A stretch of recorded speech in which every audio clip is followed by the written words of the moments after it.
Hello everybody and welcome back to DrivesBMW. In today's episode we're looking at the iX1. It's our first fully electric model on this channel, and man does that car look mean. I mean, look at the front with those edges on the hood. Again, blue rim around their logo means hybrid or electric model, and look at that completely dark BMW kidney.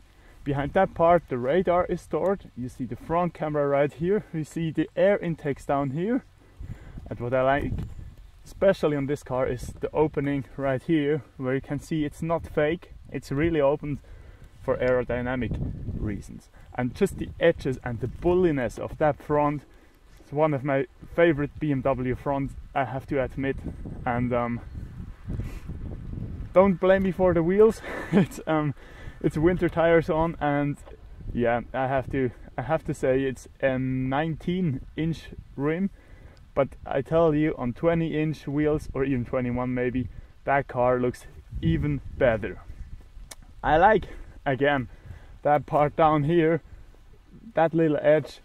It hands that car that, you know, beautiful look it has. I love how the roofline is coming back down again on the back.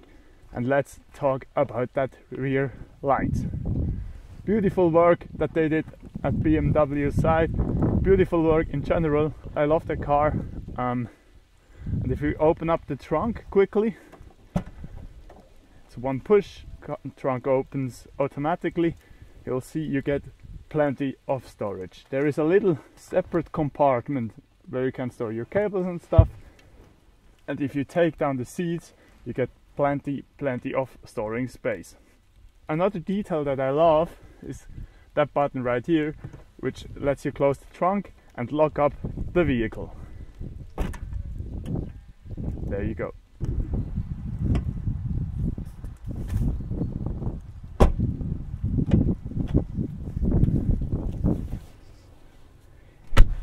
Inside the car we first of all see a very clean interior.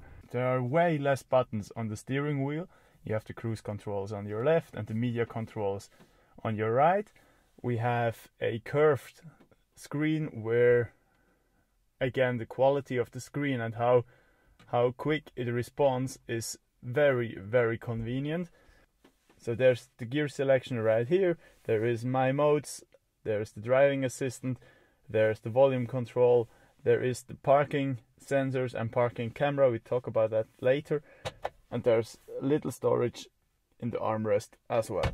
More storage, maybe for your sunglasses, is underneath, and you'll also find two USB-C ports, two cup holders, and the wireless charging pad. Good thing is that they attach that little device that holds your phone in place if you're rocking around the corners. You see that you can control the front and back windows heating right here. Everything else happens around the climate control, and since it's pretty cold outside already, let's turn on the steering wheel heating and seat heating for me as well. Then I would say let's start driving. Today we're not gonna talk about sound, we're gonna talk about silence. Let's go.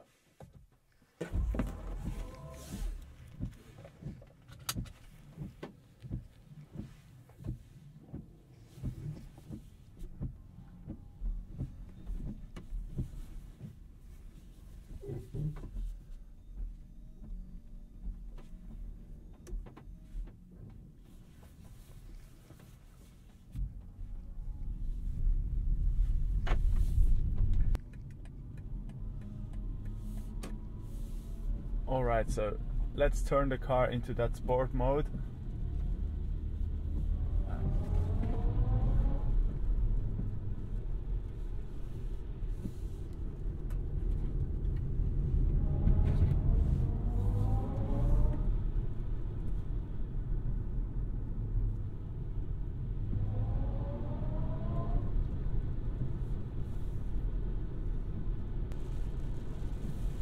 I mean, look how silent this car is. The only thing you hear right now is raindrops falling on the windscreen, a little bit of wind, and the tires, and that's it.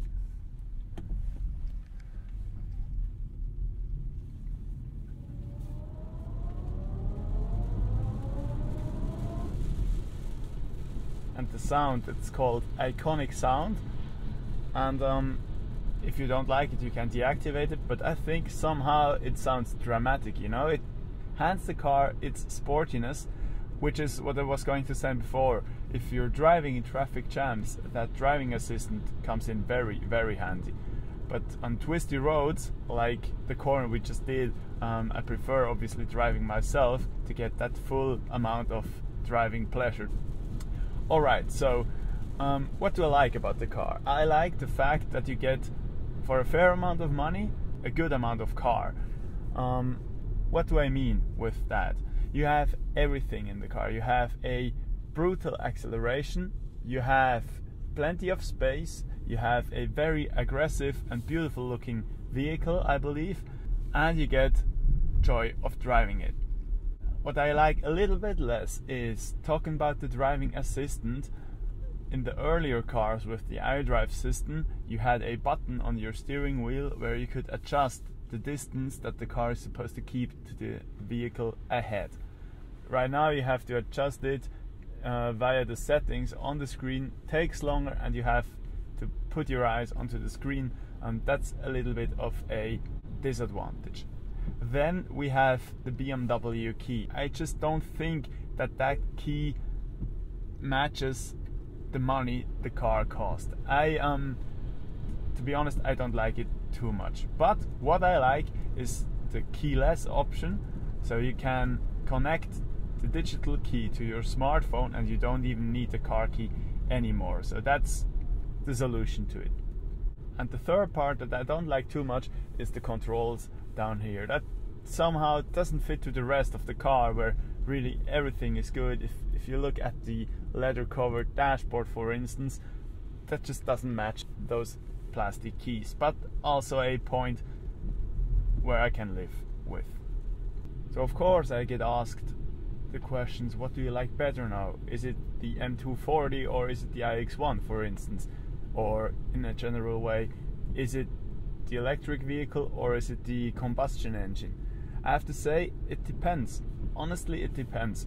There's no clear answer to that, because if I'm driving on a twisty mountain road, an empty one, or the German Autobahn without a speed limit, of course I would go for the combustion engine, just because it's faster, it's faster rechargeable or refillable, and it's lighter, and there is the factor of sound. But honestly, if I'm commuting to work or driving longer distances, I would go for the electric one, just because it's so silent and so convenient to drive.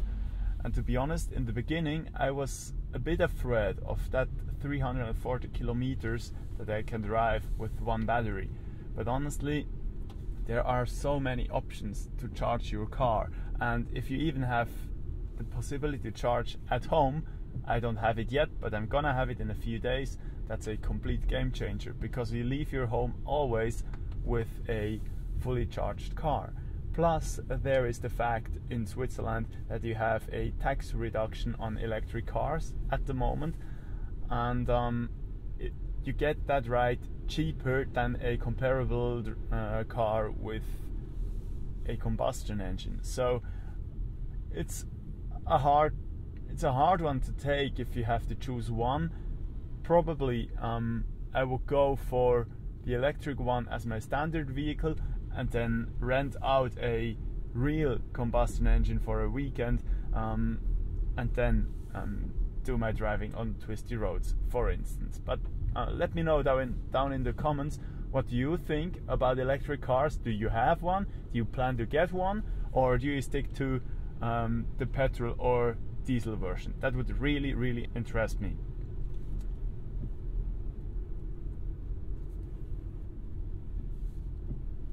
And the second question I get a lot is, what about the sound then? Honestly, if you've seen my older videos, then you know that I love sound. But the car does have sound. Listen.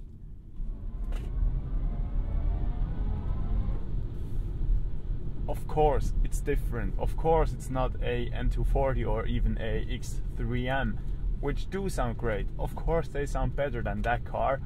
But this car has that much of a punch in acceleration I don't miss the sound too much, I have to say. Of course, a cold startup in the garage is great. Of course, a roaring engine accelerating out the corners is even better.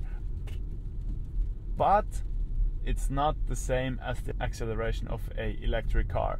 If you've never driven an electric one, go and make a test ride, not because you're gonna buy it, but just for fun's sake, because you know what kind of acceleration we're talking about here. It's really such a punch in your face.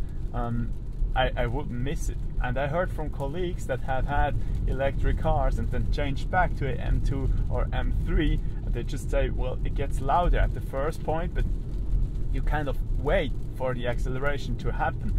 And I hope to get an M2 or M3, and I will tell you my experience, but I can truly imagine that to happen.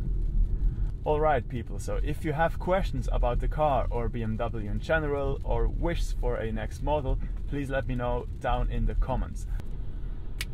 The good thing about videotaping is that you can jump from one experience to the other. Let's do a little bit of driving like this and then jump to the highway where we can check out the acceleration and that boost pedal right here. I'm gonna be quiet now, enjoy.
So of course you feel that the car's on winter tires. You also feel that it's only 5 degrees outside, and you also feel that the car weighs a bit over 2 tons.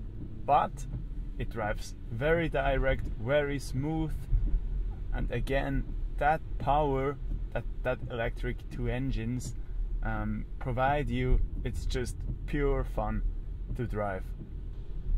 And as you probably know already, there is that B button over here, puts the car in a 1-pedal drive mode. So if you lift the pedal, the car brakes automatically.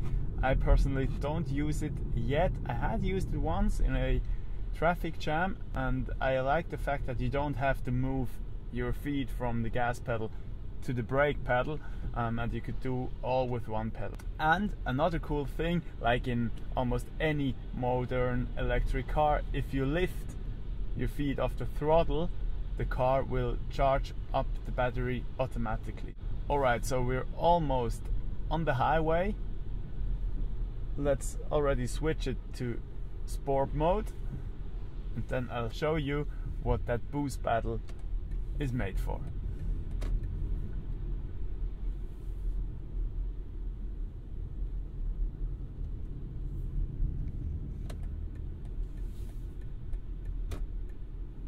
I was hoping to get free air to drive, but nevertheless we're gonna do an overtake then. Alright, so normally you pull that pedal and it gives you 10 seconds of maximum power in that car. So that's what you need to complete a overtake, or you know, whatever. So let's check it out.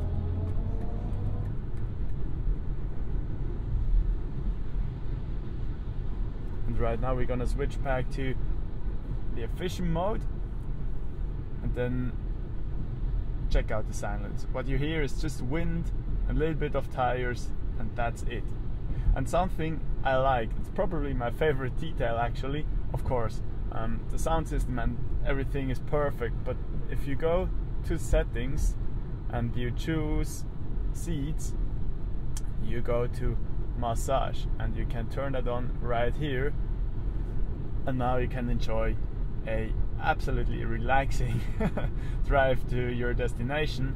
And with that, ladies and gentlemen, thank you very much for watching.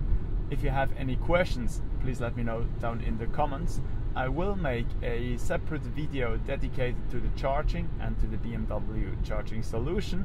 If you have anything else you would like to know, please let me know, and I'm always happy to see that someone new subscribed to my channel or mark my video with a like. Thank you very much, drive safe and have a great day.